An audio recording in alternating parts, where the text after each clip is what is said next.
En vérité, je te le dis, tu ne sortiras pas de là avant d'avoir payé jusqu'au dernier sou.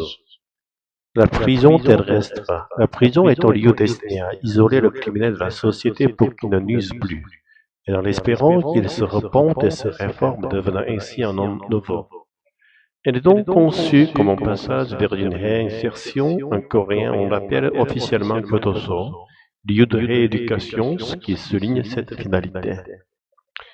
Dans le sermon sur la montagne, Jésus semble dire que nul ne peut être libéré du châtiment avant d'avoir payé l'intégralité de sa dette. D'autant plus que cette parole est introduite par la formule solennelle du Nouveau Testament, en vérité, juste le dire, Amen le ressoi, ce qui marque son caractère absolu et divin. Le royaume de Dieu est un lieu réservé aux justes. Dès lors, si nous n'avons pas entièrement payé le prix de nos fautes, nous ne pourrons entrer dans le royaume des cieux, car ce royaume est un royaume de justice et seuls les justes peuvent y accéder. La réalité de l'enfer. Par ailleurs, dans l'évangile selon Matthieu, Jésus parle de l'enfer éternel comme d'une réalité certaine. Si nous ne payons pas le prix de nos péchés dans cette vie, il se peut que nous échappions à la prison terrestre, mais nous n'échapperons pas au jugement de l'enfer. Il vaudrait mieux, pour purger une peine sur cette terre, d'être précipité dans l'abîme. Car à la différence des prisons de ce monde, l'enfer est un feu qui ne s'éteint pas, un lieu d'eau l'on ne revient pas une fois que le corps meurt. Selon 2 Pierre 2,4, même les anges décis, des créatures spirituelles qui ont péché, sont jetés en prison, en enfer, et y sont retenus, enchaînés jusqu'au jour du jugement. La guérison et la restauration des victimes. Mais si l'on y réfléchit bien, le fait d'être emprisonné ne suffit pas à réparer les blessures des personnes que nous avons blessées. Autrement dit, la prison ne nous rend pas juste. Ce n'est que lorsque les personnes que nous avons blessées sont véritablement guéries et restaurées que l'on peut dire que notre dette est réellement acquittée. Or, nous ne sommes pas capables par nous-mêmes de guérir leurs blessures.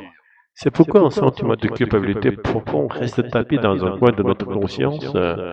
La seule différence entre les êtres humains, c'est qu'il y a ceux qui en sont conscients et ceux qui ne le sont pas.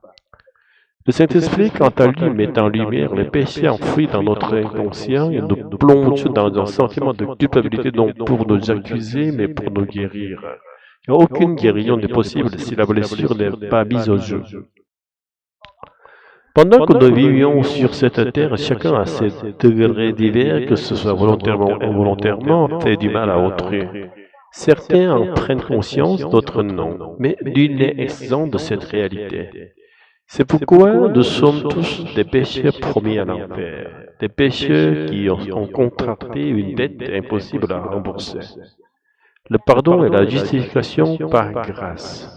C'est pour payer cette dette à notre place que Jésus est venu en tant qu'homme et qu'il a été crucifié, que nous soyons de ceux qui reçoivent cette grâce du rachat et une grâce incompréhensible à la prison humaine.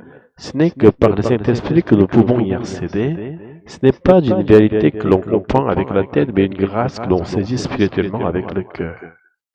Et plus encore, c'est par le Saint-Esprit que ceux que nous avons blessés sont restaurés par son intervention invisible, car ce n'est qu'une fois qu'ils sont guéris que nous pouvons non seulement recevoir le pardon, mais être comptés au nombre des justes. Je prie au nom de Jésus pour que nous soyons tous de ceux qui comprennent et vivent cette grâce incomparable, cette grâce qui nous sauve, qui nous restaure et qui nous rend justes en guérissant et en relevant ceux que nous avons blessés. Amen.